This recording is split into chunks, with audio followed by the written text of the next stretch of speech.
Hello guys, it's akoreanvlogger here. In this vlog I'm going to show you around my room. Now I'm just finishing moving out, and for the past month I've been living in a Goshiwon in Sinchon. So this is Goshiwon Sinchon style. Now Goshiwons in Sinchon tend to be a little bit bigger because the housing is a little bit cheaper than it is in Gangnam. However, they are quite small and they are quite pricey for the amount of amenities you get, in my opinion. Compared to, of course, the United States or Canada, where if you double this, double the amount of money you pay, then you quite literally about like get 8 times the space and storage. But in Korea, I mean, this is a micro apartment. The greatest benefit of this room is probably the bathroom. Now there is a bathroom in this place. The downside is that the ceiling is quite low, and me being 5'11" or 181 centimeters tall, if I want to shower I have to crouch down like this and then shower. If I want to go pee, same thing, because men pee standing up, you know. I have to crouch down, which is really annoying. Also, there's no sink, so if I want to brush my teeth, then I have to crouch down and use a basin like so, like over there. That's quite annoying. Hold on, let me check that I'm in the right mode. And honestly, quite annoying, but that's okay. Here is a little bit better. It cost me around $400 US to get this room for a month. It gets progressively cheaper the longer you stay, of course, but there is usually no contract. And this place, I paid the money up front before I started staying here, and then I started staying here. So without no more ado, let's go to the features. Most Goshiwons will have features like some clothing hangers. This place is actually quite unique, or actually not that unique, I guess, and that it gives a full-size locker-esque closet with a shoe compartment as well. And that should really come standard, but if you've got like laundry and you can't dry it outside for some reason because it's rainy maybe, or you've got some towels, then you hang it over here, and there's more space over here. I'm drying my jeans right now, and that's quite good. One thing that you really want to look out for when you're buying or when you're planning to stay at a Goshiwon is how often they do the heating and how often they do the air conditioning. So this is an air conditioning vent right here. You can close a valve and open the valve. They're not turning it on right now. Some places actually have it automated. It turns on and off every 30 minutes or so during peak times when people are actually inside, which is generally not during school time, so 9 to 3 p.m. Even though you might be in the room, they don't care. It's automated, it turns on and off. Whereas places like this, the manager or the landlord turns it on and off. So it really depends on what kind of room that you get and what kind of system they're using to turn the AC, because the landlord here is a bit of an ass.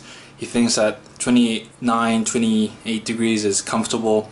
My room is consistently at around 30 degrees until there's quite a few people in here. There's total 10 people living on this floor, and if there's more than 5 people, then you'll turn the AC on, bring it down to 25 and then turn it off. I know it's an energy saving measure and there's a lot of power involved, but it's still really annoying on my behalf. Yeah, another thing you want to really look out for is the issue of Wi-Fi and internet. Now, this place actually gave me a router that I could use. I'm just gonna leave that there because he told me to leave it there.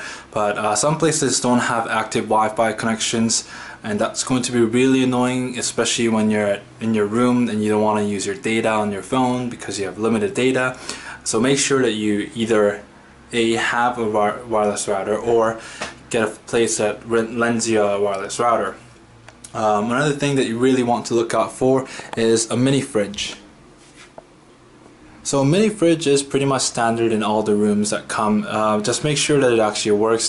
Plug it in, turn it on, see that it doesn't stink, or like it's not like super loud when it turns on, because that will be an issue as long as you keep the fridge plugged in, which you're probably going to do 24/7, because that might interfere with your actual sleeping schedule. So make sure that the fridge is okay as well. Another thing that you can ask the landlord for, which a lot of people don't, especially if you're white, or otherwise obviously not Korean, is ask for a fan. A fan like this, really basic. If you want to go to Emart and buy one, it's not that expensive. It's around 5만 원, which is $50 or so for a pretty standard model like this. Sometimes it goes even cheaper. If you want to buy used ones, it gets really cheap, but it's a burden to bring it over to your room and then take it with you when you leave. So ask for a fan. Usually they have a mini fan, or they'll provide a fan for you. They've got spares lying around, so that's a really good thing to make sure that you have. Another thing that you really want to make sure is that if you've got a toilet in your room, then you want to make sure that the toilet works, that the water pressure is okay. You can flush tissue down it, because the last thing you want is a really weak plumbing, your toilet getting clogged. Also make sure that the water pressure on the shower is really okay. Some places have really weak water pressure and it feels like it's like a drizzle on your head when you're trying to take a shower. It's really not pleasant. Make sure that it's nice and strong. It really does affect your day if you're having a hard time taking a shower. Sometimes you might not even take a shower because it's such a bother now. But yeah, those are the things that you really want to look out for when you're in a Goshiwon. Also, of course, make sure there are a couple of mirrors around. There's a mirror before you go out as well, and that's so you can check out your hair and stuff. Couple other things that you want to make sure that I'm not going to include in this video is you want to check the rooftop if you have access to the rooftop, because that's where you're going to be drying it. Make sure that they have laundry that's free to use. And that you don't have to provide your own detergent, because that's again going to get really annoying. And make sure that if you want to be eating here, that they have a decent enough kitchen so you can cook basic meals like rice, ramen, omelets, whatever have you. And also make sure that the lobby or wherever area has decent enough shoe storage. This place has a shoe rack that holds 2 shoes, and then that's decent enough for me because there's extra storage down there, and I don't switch my shoes out that often. I have maybe 3-4 pairs that I switch out every now and then, so that's okay for me. But if you're a girl, that might be an issue again, so just make sure that there's enough storage space if you want to put other stuff there.